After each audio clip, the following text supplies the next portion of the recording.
যাচ্ছি হযরত আইয়ুব আলাইহিস সালামের রওজা মোবারক দেখতে,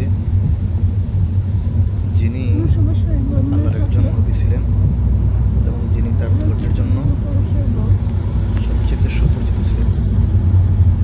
কথিত আছে আল্লাহর আসমানের নিচে জমিনের উপরে সবচেয়ে ধৈর্যবান ব্যক্তি হচ্ছেন গিয়ে হযরত আইয়ুব আলাইহিস সালাম। তিনি আল্লাহ কর্তৃক প্রদত্ত কঠিন পরীক্ষায় উত্তীর্ণ হয়েছিলেন, যেখানে তার সম্পদ, সন্তান সন্ততি এবং শরীর সব কিছুই আল্লাহ তাআলা পরীক্ষা করেন।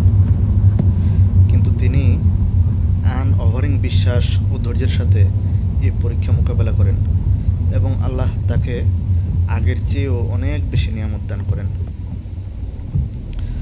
হযরত আইয়ুব আলাইহিস সালাম ছিলেন নবী ইব্রাহিম আলাইহিস সালামের বংশধর। তার পিতা ছিলেন নবী ইসহাক আলাইহিস সালামের পুত্র এবং তার মাও ছিলেন নবী লূত আলাইহিস সালামের বংশধর। তাদের পরিবারে অনেক নবী ও রাসূল ছিলেন এবং তার স্ত্রীও ছিলেন নবী ইউসুফ আলাইহিস সালামের বংশধর। আল্লাহ তাআলা হযরত আইয়ুব আলাইহিস সালামকে তার ধৈর্য ও বিশ্বাসের পরীক্ষা করার জন্য একটি কঠিন পরিস্থিতির মধ্যে ফেলেন।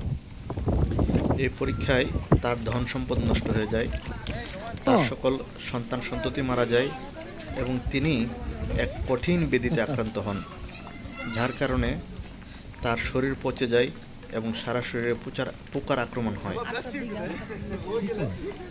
কঠিন এই পরিস্থিতিও হযরত আইয়ুব আলাইহিস সালাম আল্লাহর উপর বিশ্বাস হারাননি এবং তার ধৈর্য ও কৃতজ্ঞতা প্রদর্শন করেন।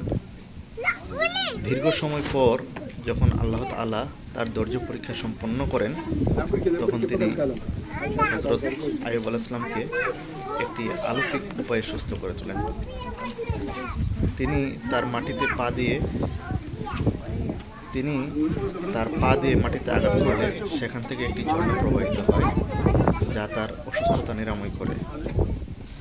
আল্লাহ তাকে আরও সম্পদ, সন্তান সন্ততি এবং সুস্বাস্থ্য ফিরিয়ে দেন, আগের চেয়েও অনেক বেশি নিয়ামত দান করেন।